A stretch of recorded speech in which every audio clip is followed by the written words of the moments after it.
예나 지금이나 이 세상의 사람들은 끊임없이 하나님의 존재를 증명해 보이라고 말하죠. 하나님이 살아계신다면 하나님을 보여달라는 것입니다. 8절도 보게 되면 빌립이 예수님께 나와서 우리에게 아버지를 보여주소서라고 요청합니다. 그때 예수님은 이 빌립의 물음에 빌립아, 내가 이렇게 오래 너희와 함께 있으되 네가 나를 알지 못하느냐?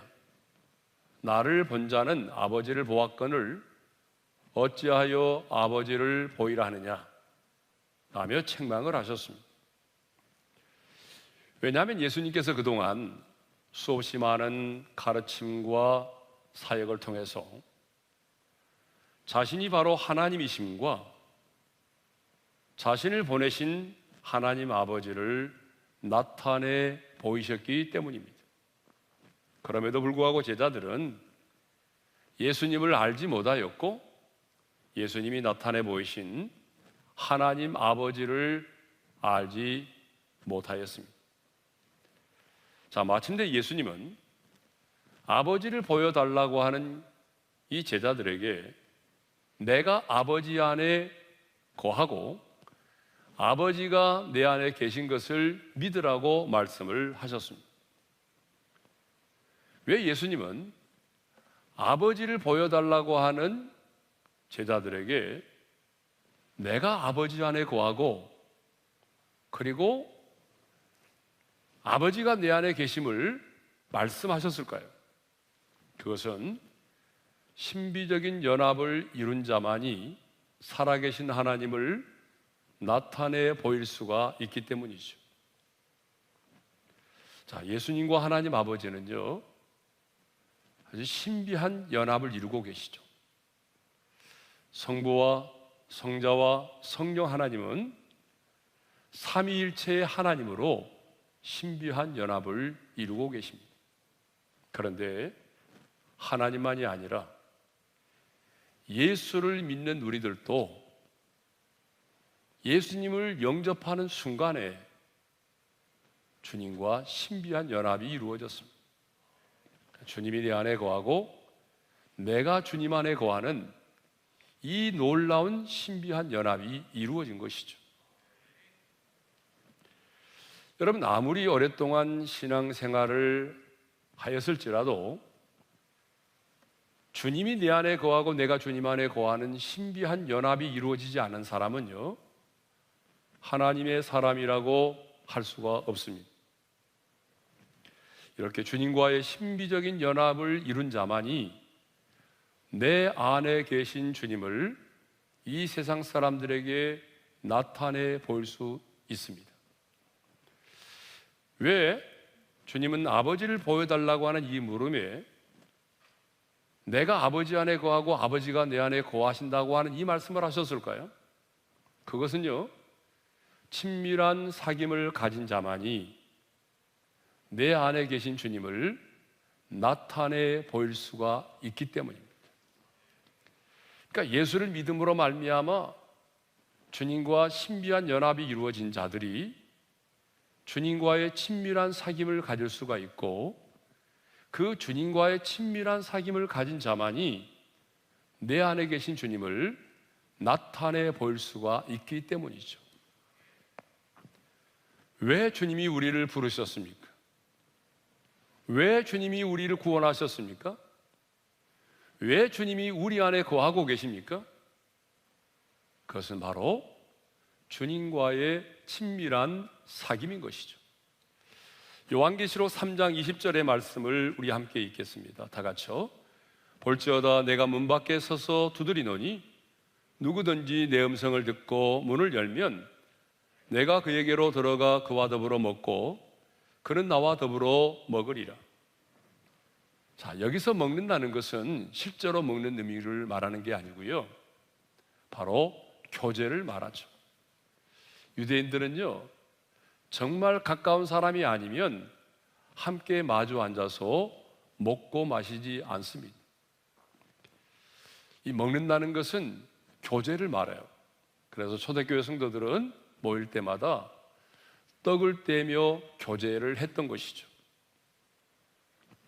자, 주님은 오늘 또 우리 안에 들어오셔서 나와 함께 친밀한 사귐을 갖기를 원하십니다. 여러분, 인생의 행복은요, 소유에 달려있는 것이 아니라 인생의 행복은 내가 누구를 만나서 누구와 관계를 맺고 누구와 어떤 사귐을 갖고 있느냐에 달려있는 것입니다. 다시 말하면 누구와 친밀한 사귐을 갖고 있느냐에 따라서 우리의 인생의 행복이 달라지는 것입니다. 자, 이렇게 우리가 주님과 친밀한 사귐을 갖게 되면 주님 앞에 머물러 있는 시간이 많아지게 되고 주님과 오랜 시간 동안 친밀한 사귐을 갖게 되면 사람도 그렇듯이 주님의 마음을 알게 되는 것입니다. 주님의 관심이 무엇인가를 알게 되죠. 주님이 미워하는 것이 무엇인지를 알게 되는 거죠.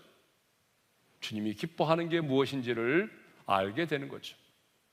그래서 주님이 관심을 갖는 일에 나도 관심을 갖게 되는 것이고, 주님이 미워하는 일에 나도 미워하게 되고, 주님이 좋아하는 일을 내가 좋아하게 되는 것입니다. 그렇게 살아가면 나도 모르게 주님을 닮아가게 되는 것입니다. 그러면 주님을 닮은 내 모습을 통해서 사람들은요, 살아계신 주님을 보게 되는 것입니다.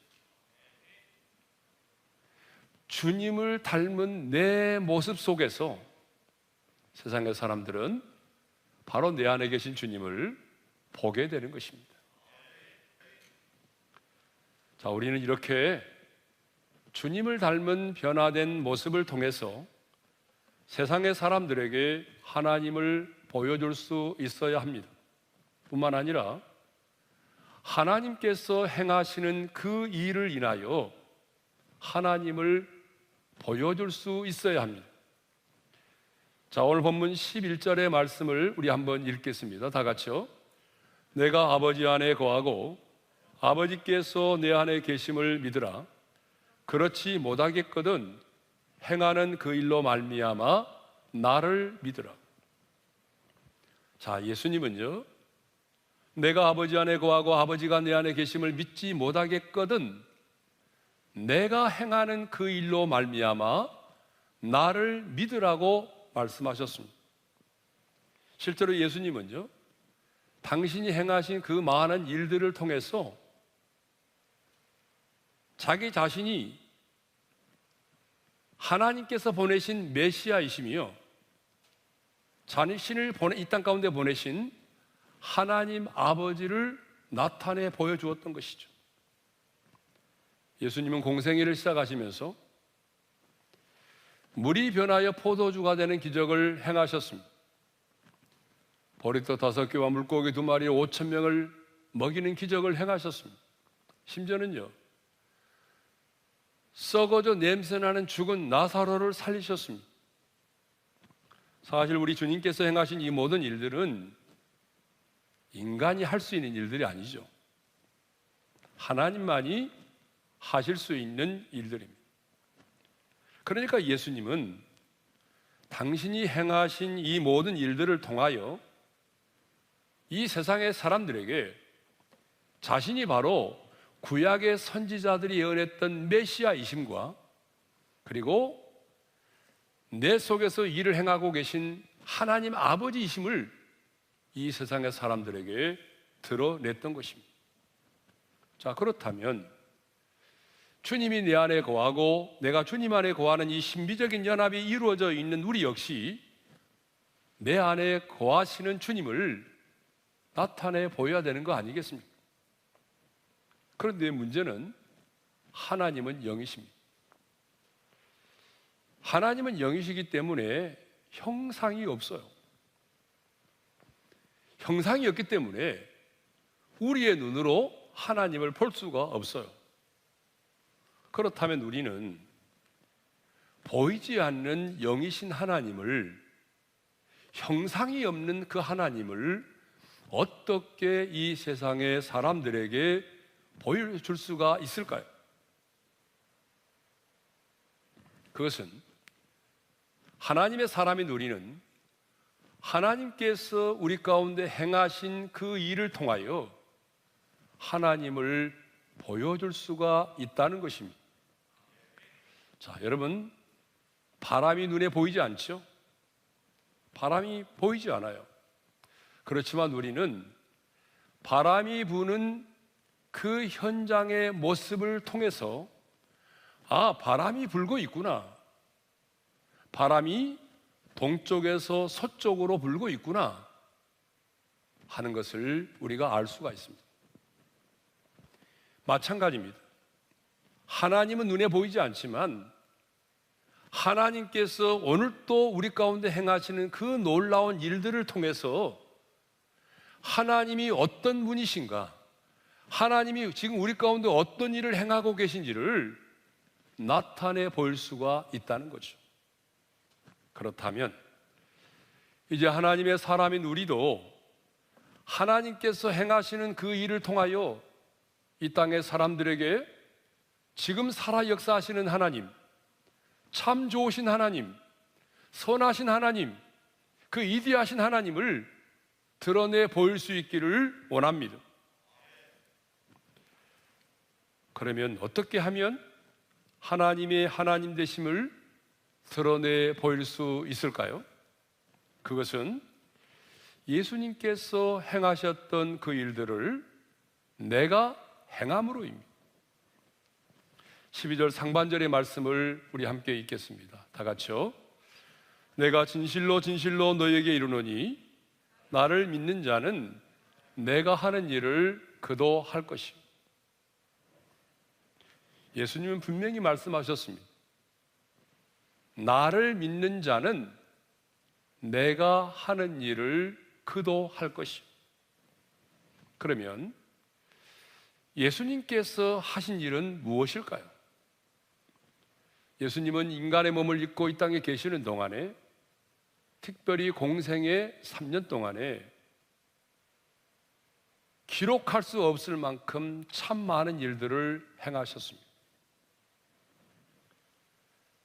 예수님께서 행하신 일이 참으로 많지만 마태복음 4장 23절을 보게 되면 예수님의 지상의 사역을 세 가지로 말씀하고 있습니다. 우리 마태복음 4장 23절의 말씀을 함께 읽겠습니다. 다 같이요. 예수께서 온 갈릴리에 두루 다니사 그들의 회당에서 가르치시며 천국 복음을 전파하시며 백성 중에 모든 병과 모든 약한 것을 고치시니. 자, 예수님께서 이 땅에 계시면서 행하셨던 일은 세 가지로 구분할 수가 있습니다. 그 첫 번째가 뭡니까? 티칭입니다. 두 번째는 프리칭입니다. 세 번째는 힐링입니다. 그러니까 예수님은 이 땅에 계시는 동안에 끊임없이 하나님 아버지와 하나님의 나라에 대하여 가르치시고 천국 복음을 전파하셨습니다. 성경을 보게 되면 예수님은요, 벳세다의 들판에서 해가 저물어 어두워질 때까지 시간 가는 줄 모르고 주님은 천국 복음을 전파하셨습니다. 때로는 회당에서, 때로는 산 위에서, 때로는 배 위에서, 심지어 어떤 경우에는 풍랑의 한복판에서 주님은 가르치시고 전파하시는 사역을 감당하셨습니다. 그렇다면 누가 예수님께서 행하신 그 일을 행할 수가 있습니까? 여러분, 누가 예수님께서 행하셨던 그 일을 행할 수가 있습니까? 바로 예수님을 믿는 사람입니다. 예수님은 분명히 말씀하셨어요. 나를 믿는 자는 내가 하는 일을 그도 할 것이요. 12 사도가 아닙니다. 예수를 믿음으로 예수님과 관계가 맺어진 사람입니다. 예수님은 남녀노소를 불문하고 신앙의 경륜을 떠나서 누구든지 나를 믿는 자는 내가 하는 일을 하게 될 것이라고 말씀하셨습니다. 그렇다면 오늘 예수님을 믿는 여러분은 예수님께서 행하신 그 일을 행하며 사십니까? 여러분은 지금 예수님의 제자로서 예수님께서 행하셨던 그 일들을 행하며 살고 있습니까? 예수님께서 하셨던 것처럼 가르치시고 천국 복음을 전파하시며 병든 자를 고치며 귀신 들린 자를 자유케 하는 그 일들을 감당하며 살고 있습니까? 사실 우리가 주님을 따르는 제자들이라고 한다면 이것이 우리의 삶의 본업인 것입니다. 엄밀하게 말하면요, 우리는 주님께서 하라고 하신 이 일을 잘 감당하기 위해서 직장 생활도 하는 거예요. 주님께서 하라고 하신 이 일을 더 잘 감당하기 위해서 비즈니스도 하는 거예요. 이 일을 좀 더 효과적으로 더 잘 감당하기 위해서 우리가 결혼해서 가정을 갖는 것입니다. 그렇다고 해서 여러분, 지금 우리가 하고 있는 일들을 소홀히 하라는 말이 아니죠. 하나님의 사람의 누리는요, 이 세상의 사람들보다도 우리에게 맡겨준 그 일을 더 최선을 다하여 감당해야 됩니다. 그러면서도 우리는 주님이 우리에게 하라고 하신 그 일을 우리의 삶의 현장에서 감당해야 되는 것입니다. 자, 사도행전을 보게 되면 복음은요, 언제나 듣는 복음과 보는 복음이 있었습니다. 빌립이 사마리아 성에 내려가서 그리스도를 백성에게 전파했을 때에 이런 일들이 일어났죠. 다 같이 읽겠습니다. 다 같이요. 무리가 빌립의 말도 듣고 행하는 표적도 보고 한 마음으로 그가 하는 말을 따르더라. 사마리아 성의 사람들은요, 빌립이 전하는 복음도 들었습니다. 뿐만 아니라 빌립이 복음을 전할 때에 그 현장 가운데 일어나는 놀라운 표적도 함께 보았다는 거죠. 그러면 빌립이 그리스도를 전파할 때에 어떠한 표적들이 나타났습니까? 자, 우리 사도행전 8장 7절과 8절의 말씀을 함께 읽겠습니다. 다 같이요.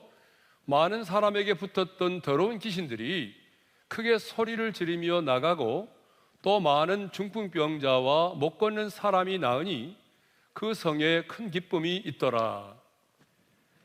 여러분, 빌립이 사마리아 성에 들어가서 주 예수의 복음을 전했더니 많은 사람의 몸에 붙어있던 귀신들이 소리를 지르며 나갔다는 거예요. 사람의 몸속에 있는 귀신이 아니라 몸에 붙어있는 수많은 귀신들이 소리를 지르면서 떠나갔습니다. 중풍병자와 또 걷지 못하는 사람들이 나음을 입어서 일어나 걷게 되는 놀라운 일이 일어난 거죠. 이 일로 인해서 사마리아 성에 큰 기쁨이 임했다라고 말하죠. 여러분, 이렇게 한 사람이 중요합니다. 복음을 위해서 살았던 한 사람, 그 빌립이 사마리아 성에 들어가 주 예수의 복음을 전했더니 많은 사람들이 그 복음도 듣고 일어나는 표적을 보면서 그 성에 놀라운 기쁨이 임했다는 거죠. 이 말은 무슨 말이냐면 빌립 한 사람이 복음을 전함으로 인해서 그 성이 뒤집어졌다는 것을 의미합니다. 물론 병든 자들이 고침을 받고 귀신들이 떠나가는 것은 하나님 나라의 본질이 아닙니다. 여러분, 하나님 나라의 본질이 뭐죠? 주님의 통치죠. 왕 대신 주님의 다스림이 바로 하나님의 나라인 것입니다. 그런데 왕 대신 주님의 통치가 우리 가운데 이루어지면 여러분, 너무나 자연스럽게 치유와 회복이 일어난다는 거죠. 그러니까 치유와 회복은 하나님 나라의 본질은 아니지만 하나님의 나라의 현상이라고 말할 수 있는 거죠. 그래서 예수님은 마태복음 12장 28절에서 이렇게 말씀을 하셨습니다. 우리 함께 읽겠습니다. 다 같이요. 내가 하나님의 성령을 힘입어 귀신을 쫓아내는 것이면 하나님의 나라가 이미 너희에게 임하였느니라. 귀신을 쫓아내는 것과 하나님의 나라가 임한 것을 연관시켜 말씀하셨어요. 병든 자들이 고침을 받고 귀신들이 떠나가는 것은 하나님의 나라가 우리 가운데 임했다라고 하는 하나의 사인입니다. 그러므로 여러분, 하나님의 나라가 임하면 병든 자들이 고침을 받고 귀신들이 떠나가는 것은 너무나 자연스러운 현상인 것입니다. 예수님의 부활의 생명에 의해서 사망이 삼킨 바 되었던 것처럼 어둠도 빛이 임하면 물러가게 되어 있습니다.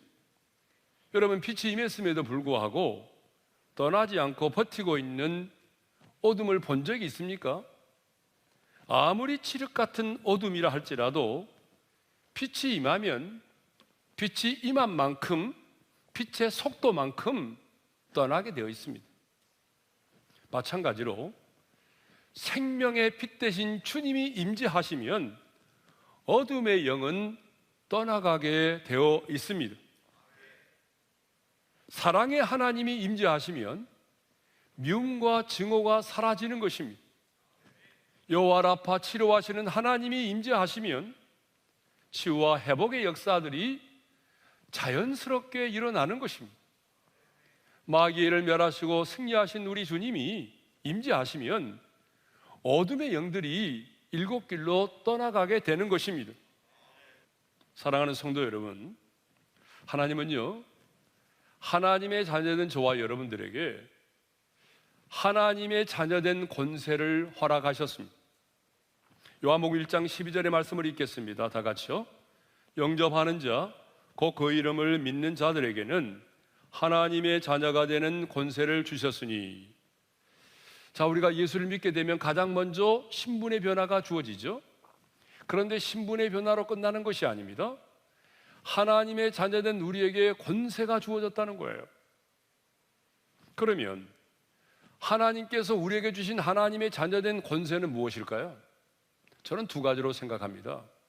첫째는 뭐냐면 우리가 예수의 이름을 힘입어 은혜의 보좌 앞에 당당히 담대히 나아가는 것입니다. 여러분, 누가 감히 거룩하신 하나님의 보좌 앞에 담대히 나아가서 하나님을 예배할 수 있단 말입니까? 누가 감히 왕 중에 왕이신 그 거룩하신 하나님을 아빠, 아버지라고 부르며 기도할 수 있단 말입니까? 하나님의 자녀된 권세를 가진 자만이 은혜의 보좌 앞에 나아가 하나님을 예배할 수 있고 기도할 수 있고 우리의 마음을 토로할 수가 있는 것입니다. 하나님의 자녀된 자에게 주신 그 권세의 또 하나의 의미는 바로 예수님의 이름으로 뱀과 정갈을 밟으며 원수의 모든 능력을 제어하는 것입니다. 그렇기 때문에 여러분, 우리가 예수님의 이름으로 명하면 더러운 영들이 떠나가는 거 아니겠습니까? 여러분, 귀신을 쫓아내는 것은 제가 여러 차례 말씀드렸잖아요. 귀신을 쫓아내는 것은 은사가 아니라 권세입니다. 성경 어디를 봐도 귀신을 쫓아내는 은사가 없어요. 축사의 은사가 언급되고 있지 않습니다.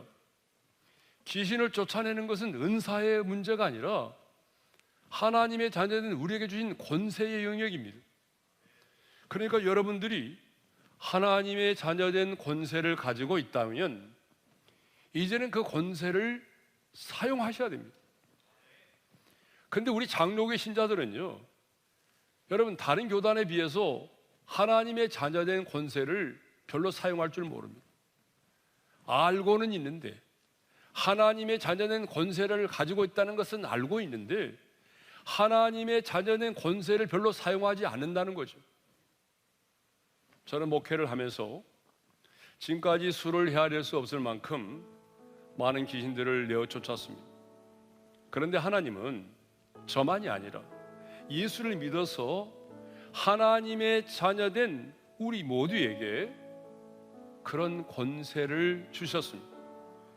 그러므로 우리는 이제 예수님께서 행하셨던 그 일들을 행함으로 우리 안에 계신 그 주님을 이 세상의 사람들에게 나타내 보일 수 있기를 바랍니다. 주님이 행하셨던 그 가르치는 일과 천국 복음을 전파하시는 일과 병든 자들을 고치고 귀신 들린 자들을 자유케 하시는 그 일을 통해서 바로 내 안에 계신 하나님을 이 세상의 사람들에게 똑똑하게 분명하게 나타내 보일 수 있기를 주님의 이름으로 축원합니다.